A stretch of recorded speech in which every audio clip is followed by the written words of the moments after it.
caverna.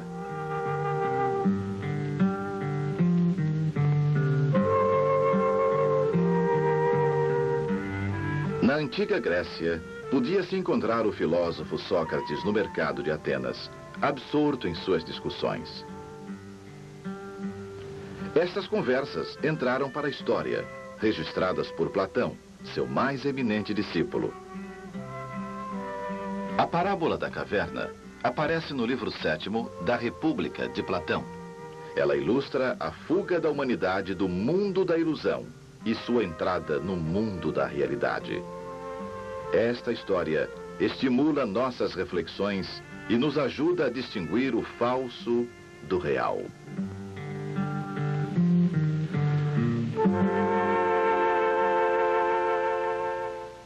Vou mostrar-lhes em uma parábola até que ponto nossa natureza é iluminada ou não.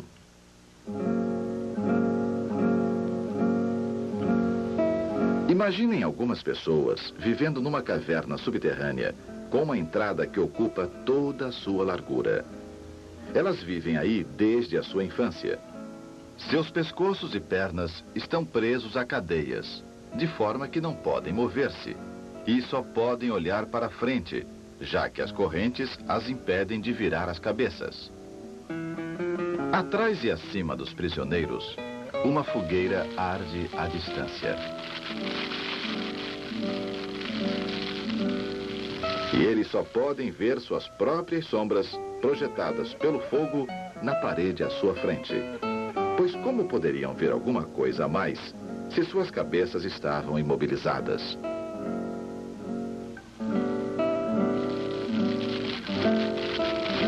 Entre a fogueira e os prisioneiros, há uma plataforma com uma parede baixa, por trás da qual se escondem pessoas que movem figuras, cujas sombras são projetadas na parede em frente aos presos. Veem vocês as pessoas que movimentam toda sorte de coisas, cujas sombras são projetadas na parede? Modelos de homens e animais, feitos de madeira, pedra e outros materiais, são deslocados de um lado para o outro. E os prisioneiros só lhes veem as sombras. E se os prisioneiros pudessem conversar?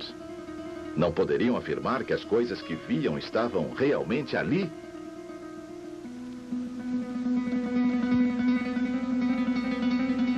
Suponhamos agora que a caverna produzisse eco. Se um dos que moviam os objetos falasse, não pareceria aos prisioneiros que a voz vinha de uma das sombras à sua frente? Para eles, a verdade seria literalmente apenas a sombra das imagens. Vejamos agora o que aconteceria se um dos prisioneiros fosse libertado. A princípio, quando liberto e compelido a levantar-se, a virar a cabeça e a contemplar a luz, doer-lhe-iam os olhos e estaria demasiadamente deslumbrado para reconhecer os objetos cujas sombras havia visto antes. Suponhamos agora que alguém lhe revelasse que tudo o que vira antes era uma ilusão e que agora iria se aproximar da realidade. Que seus olhos veriam uma existência mais real e que teria uma visão mais clara da realidade, qual seria a sua reação? Poderíamos ainda imaginar que seu mestre lhe apontasse as coisas que passavam e lhe pedisse que as reconhecesse. Não ficaria ele perplexo? Não pensaria que as sombras que vira anteriormente eram muito mais reais do que os objetos que via agora? Suponhamos uma vez mais que ele fosse obrigado a fitar o próprio sol. Ao se aproximar da luz, seus olhos se ofuscariam. E ele não poderia ver mais nada do que agora chamam de realidades.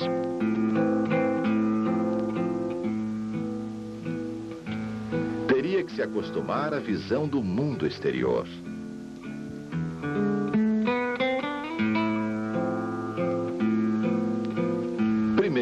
perceberia melhor as sombras.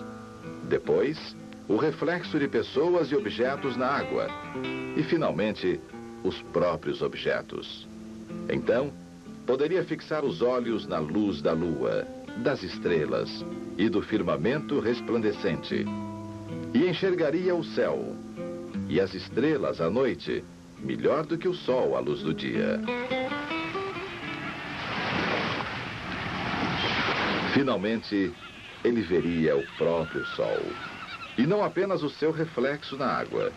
E poderia ver o sol no seu próprio lugar, e não em outro. E o contemplaria, tal como ele é.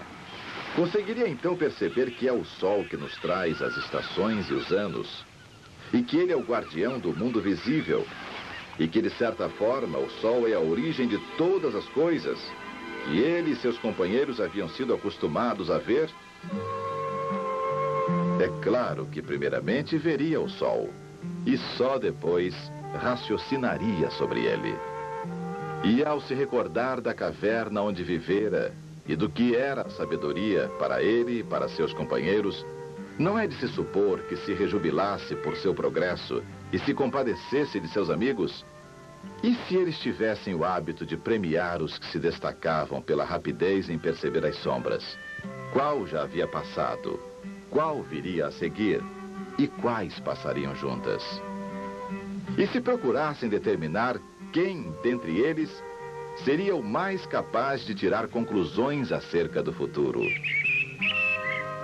Creem vocês que a ele importassem tais honras e glórias, ou que invejasse os que as possuem? Não diria ele como Homero? É melhor ser um pobre servo de um pobre amo e suportar qualquer coisa do que pensar como eles ou viver como eles.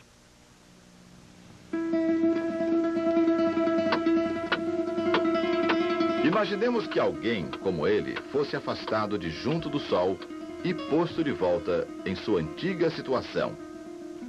Não ficaria com seus olhos obscurecidos pelas sombras? E se houvesse um concurso sobre as sombras, conseguiria ele competir com aqueles que nunca haviam saído da caverna? Antes que os seus olhos se acostumassem novamente às sombras, não se ririam dele? E não diriam que, saindo, ele havia estragado sua vista? E que teria sido melhor para ele nem pensar em subir?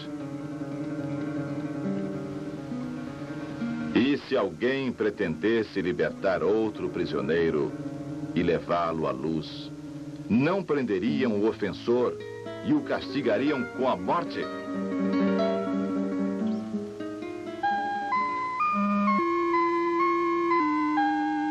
Esta é a missão dos iluminados.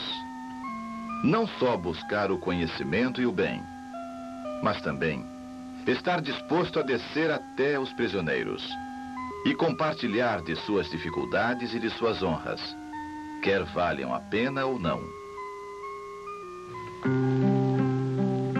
Isto deve ser feito, ainda que com risco da própria vida.